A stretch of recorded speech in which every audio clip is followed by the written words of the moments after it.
Hello friends, સ્વાગત છે તમારું મારા આરવી કુકિંગ કિચનમાં। આજે આપણે બનાવીશું ઘઉંના જાડા લોટનો પાક, જેને ઘણા લોકો સુખડી પણ કહે છે। તો પાક બનાવવા માટે મેં આ એક થાળી જેટલો ઘઉંનો જાડો લોટ લીધો છે।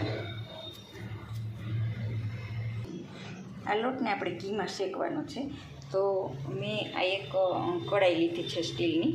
હવે એમની અંદર આપણે આ 2 ચમચા દેશી ઘી ઉમેરીશું।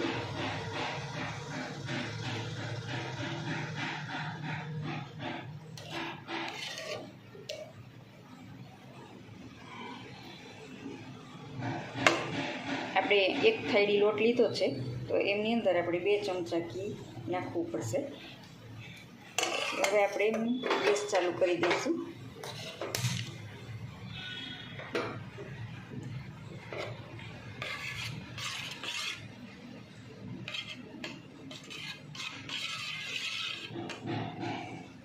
આપણું ઘી પીગળી જાય પછી આપણે એની અંદર જાડો લોટ નાખી દઈશું।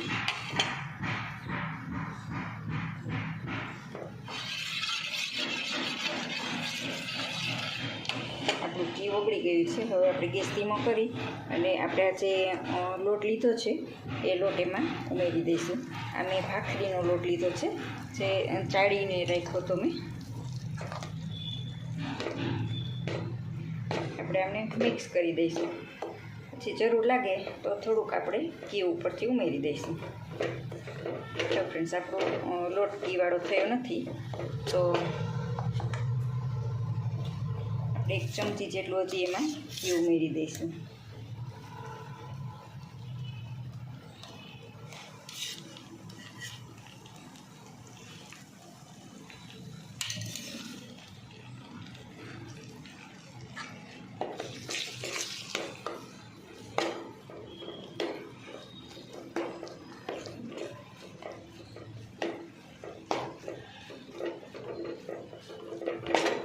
આ રીતે સરસ આપણે ઘીમાં બધો જ લોટ મિક્સ કરી દેવાનો છે।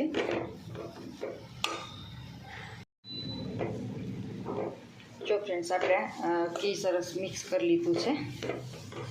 આ રીતે આખો લોટ બધો ઘીવાળો થઈ જાય એટલું આપણે ઘી નાખવાનું છે। મારે આમાં 3 ચમચા ઘી જોયું છે આખા, તો એ તમારે માપ યાદ રાખવાનું। અને આપણે મીડિયમ ગેસ ઉપર આમ જ એકદમ લાલ થાય ત્યાં સુધી શેકવા દઈશું। આપણે ફૂલ ગેસ ઉપર શેકીએ તો તે તરત લાલ થઈ જાય છે, પણ અંદરથી એમનો કાચો સ્વાદ આવે છે। એટલે ભલે થોડીક વાર લાગશે, પણ આપણે એમને મીડિયમ ગેસ રાખી અને આમ જ ચલાવતા રહીશું, જેથી કરીને નીચે તપેલામાં ચોંટી ના જાય અને સરસ એકદમ સરસ લાલ થઈ જાય। તો 10 મિનિટ સુધી આપણે આમ જ એમને પકાવવાનું છે। જો ફ્રેન્ડ્સ, આપણે થોડોક બદામી કલર થયો છે, હજી સરસ એકદમ લાલ થાય ત્યાં સુધી એમને આપણે શેકાવા દઈશું, જેથી એમનો ટેસ્ટ સરસ આવે છે। પછી આપણે ગોળ મિક્સ કરીએ અને જામી જાય ઢેફલી, પછી થોડોક વ્હાઈટ દેખાવા માંડે, એટલે હજી આપણે એમને થોડોક વધારે કડક શેકીશું। જો ફ્રેન્ડ્સ, હવે આપણો લોટ એકદમ સરસ શેકાઈ ગયો છે। બધાને એમ લાગે કે આ વધારે બળી ગયો છે, પણ બળી નથી ગયો, એમનો ટેસ્ટ ખૂબ જ સરસ આવે છે। એકદમ સરસ લાલ કોફી શેકાઈ જાય એટલે હવે આપણે ગેસ બંધ કરી અને આ તપેલાને આપણે નીચે ઉતારી લઈશું।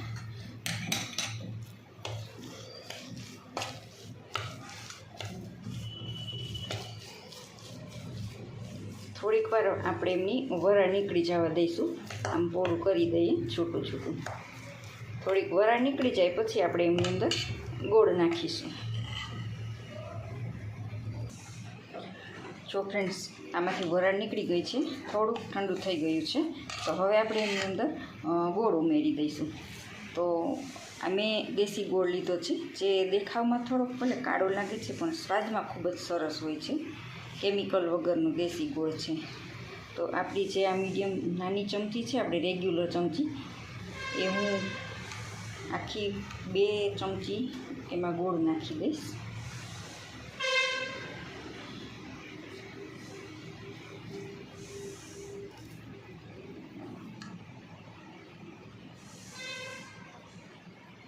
2 ચમચી ગોળ નાખ્યો છે. હવે આ થોડું ગરમ હોય ત્યાં જ આપણે એમને અંદર મિક્સ કરી લઈશું. જો તમારે વધારે મીઠું જોઈતું હોય તો થોડોક વધારે ગોળ ઉમેરવાનો. હવે આમને આપણે સરસ મિક્સ કરી લઈશું. જો ફ્રેન્ડ્સ, આને મિક્સ કરવામાં ખાસ ધ્યાન રાખવાનું, જેથી કરીને એમાં ગોળના લમ્સ ના રહી જાય. સરસ એકદમ મિક્સ થઈ જાય.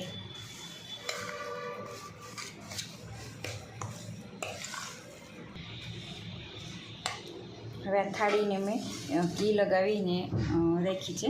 હવે આપણે આ મિશ્રણમાં નાખી દઈશું.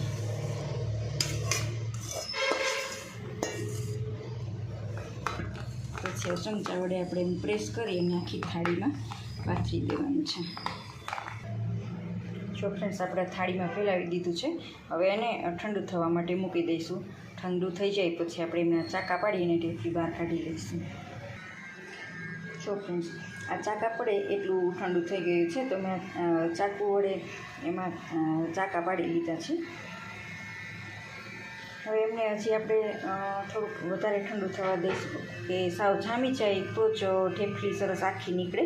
નહીંતર જ્યાં સુધી અંદર ઘી જામ્યું ના હોય ત્યાં સુધી આપણી ઢેફલીને ભાંગી જવાની બીક લાગે છે.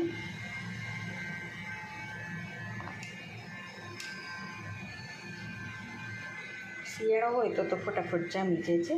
આ ચોમાસાની ઋતુમાં એને જામતા થોડીક વાર લાગે છે. તો થોડીક વાર હજી આપણે સાવ ઠંડુ થવા દઈશું. તો ફ્રેન્ડ્સ, આ ઠંડો થઈ ગયો છે આપણો પાક, અને ઢેફલી પણ સરસ મજાની નીકળી ગઈ છે.